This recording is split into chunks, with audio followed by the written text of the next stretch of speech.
2 years ago, we convinced the Boston Public School System to allow us to provide meals, lunches to 4 East Boston elementary schools, about 1,000 meals a day.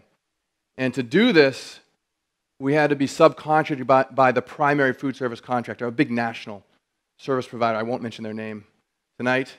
And we had to come in at the price that they had bid at, which was $1.55 a meal. I'm going to say that again. $1.55 a meal. That's a full meal.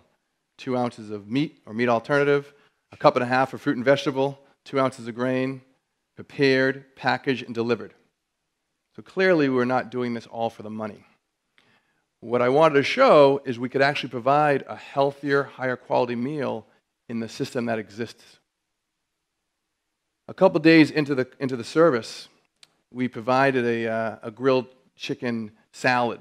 And the grilled chicken went over a salad mix, which had spinach mixed in, some cherry tomatoes, cucumbers. And the kids loved it. And they ate it. And it was the first time they had seen salad on their menu, or that school had seen salad on their menu ever.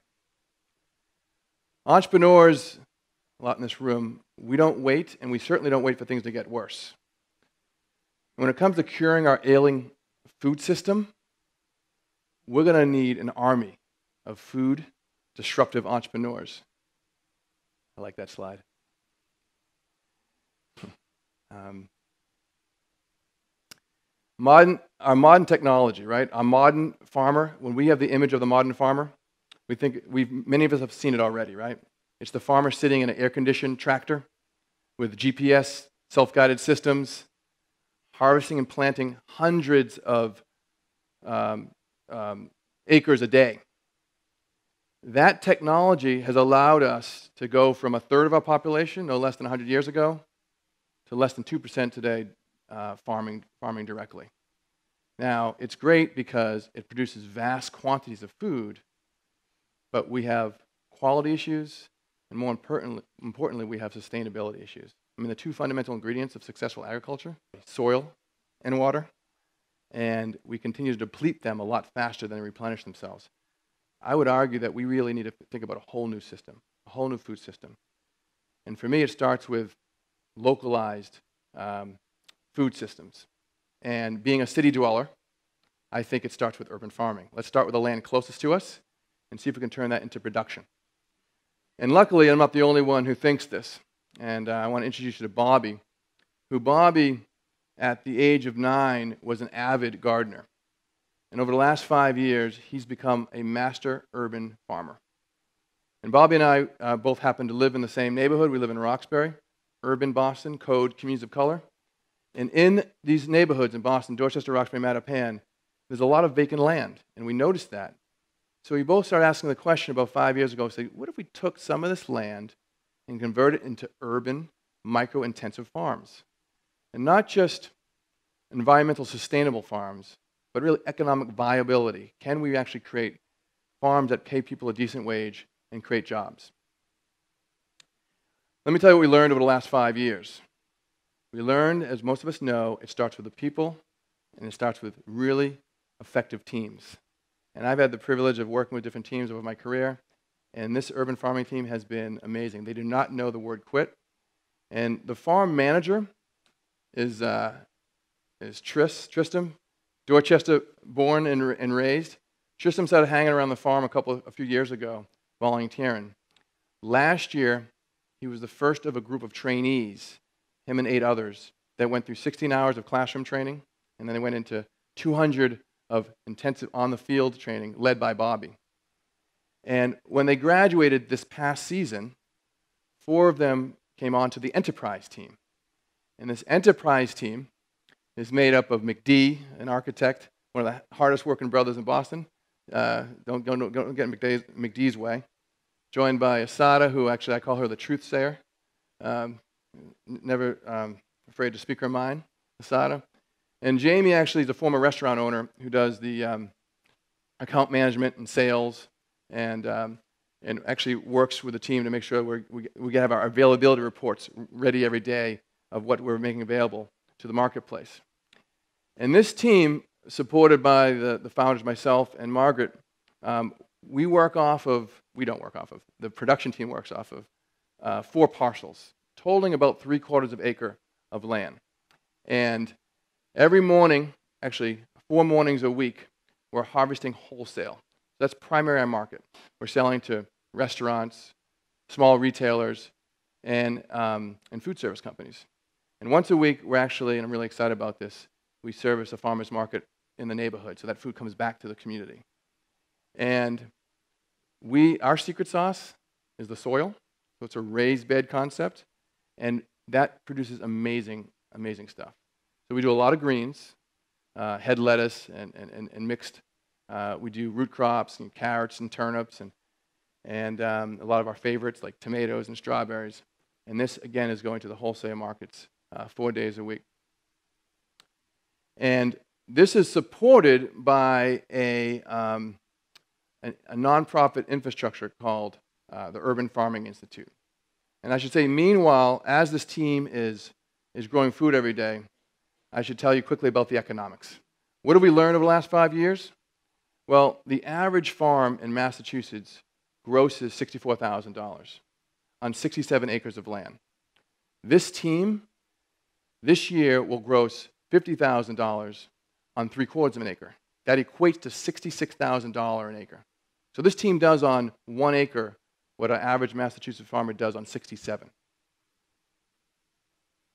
And meanwhile, Bobby is training the next crop of farmers for our next season.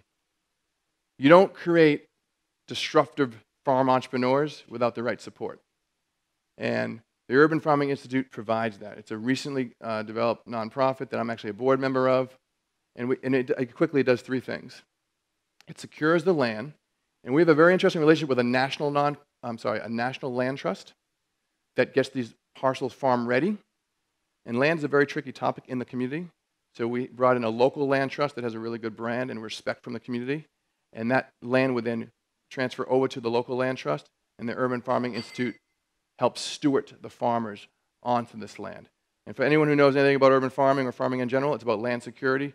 And through this model, you're getting 99 years of land security once it goes into the land trust. And this is only if the community wants that usage. Farm training, it supports the farm training. We're of the belief that in the urban farming movement, we don't just want the farmers to be coming from the communities where the urban farmland is located. We really want this to be led by local folks. And policy and advocacy. Funny story there is when we first started this thing about 5 years ago, it wasn't legal for us to grow commercially in urban Boston. And I'm proud to announce that 6 months ago, the city amended the zoning laws, Article 89, so we can actually grow food commercially in urban Boston for commercial ag use. Now, why do all this? It's actually a lot better system, right? We're going to be using less chemicals, less water. Hopefully, we're going to create jobs in which money can recycle into these communities. And my little favorite, one of the biggest costs of urban farmers is what? It's soil and compost. What do we throw away every day? 50 or 60% of our trash can be compostable. I can tell you right now, if you make it, we'll take it, and we'll turn it into compost. And that's what it looks like when you're bringing in soil for urban farming.